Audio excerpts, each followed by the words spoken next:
basically just get a clear picture of where the like starts and where the love starts. So in Buddhism, we just consider this as affection instead. Affectionate, being affectionate about something.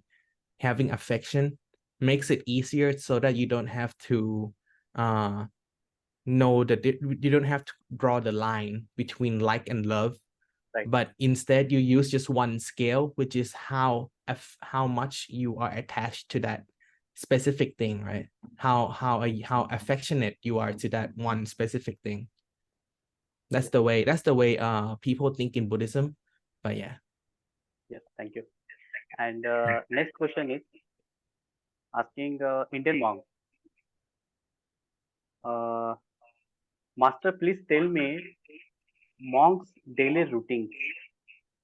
The daily routines of a monk, right?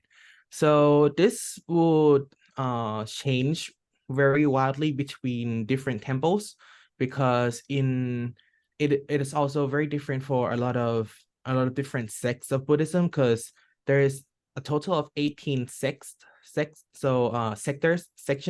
of Buddhism that appeared after the death of Buddha. When Buddha went to Nibbana, Buddhism changed broke off into 18 different parts, right? And Right. now the main branch that are still alive is there are like four main branches that are still alive. There's the Mahayana, Vajrayana, Theravada, and also the Tibetan Buddhism.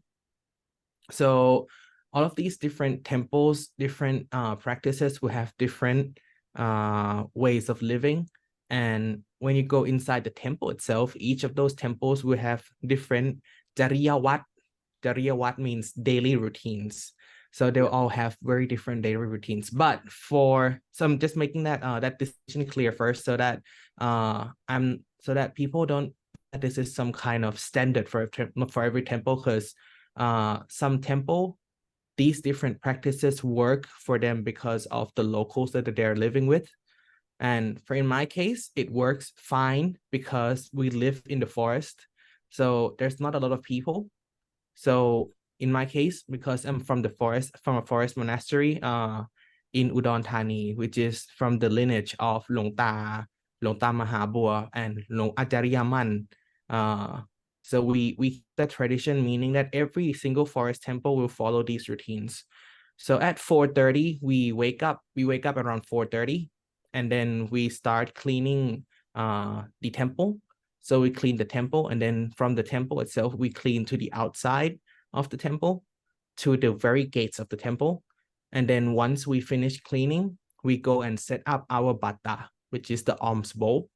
And once we set the bowl up, right, around 5:30 or 5:55, when the sun goes up, the second the sun rises, we go and do our alms round. So for the forest temples, we use the sunlight as the indicator of when to go out, because during the vasas, when the sun is not up, if you go out of the temple, then that means that your vasa is null. So you can't stop count. You have to start counting again. You just lost one of those vasa days that you have been keeping up so long, right? So you have to do everything again the next year. So that's why the first rule is always to wait for the sun to go up first, because that's the safest hour to not break any of the Vinaya.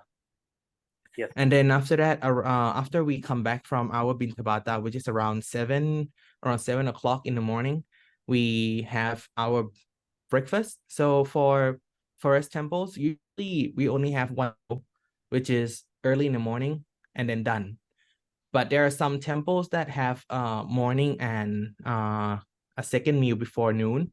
So that is pain.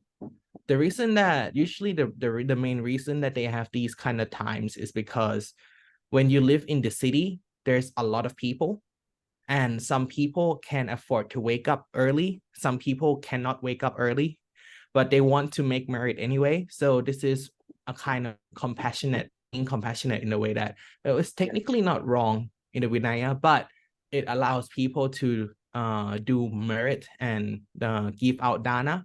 Therefore, we'll make it work basically. But in my case, because I live in the forest, not a lot of people come during the evening times, usually early morning.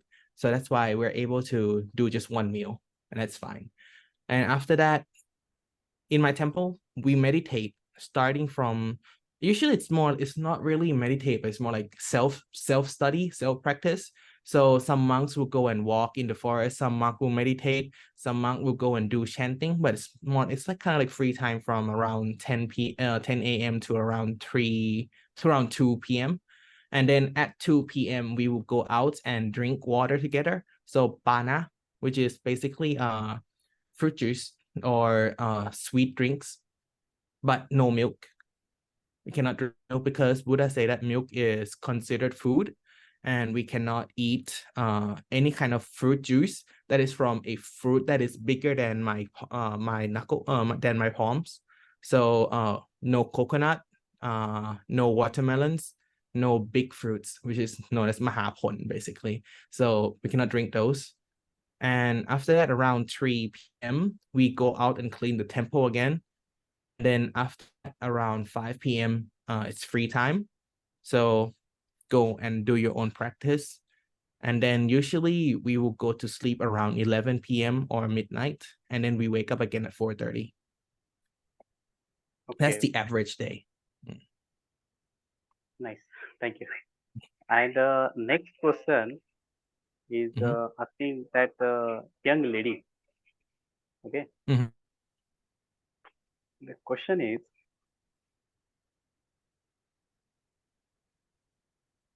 mm, Master, Mhm. actually girls asking me, but I'm asking to you. Mm. Uh, girls are asking to me how to control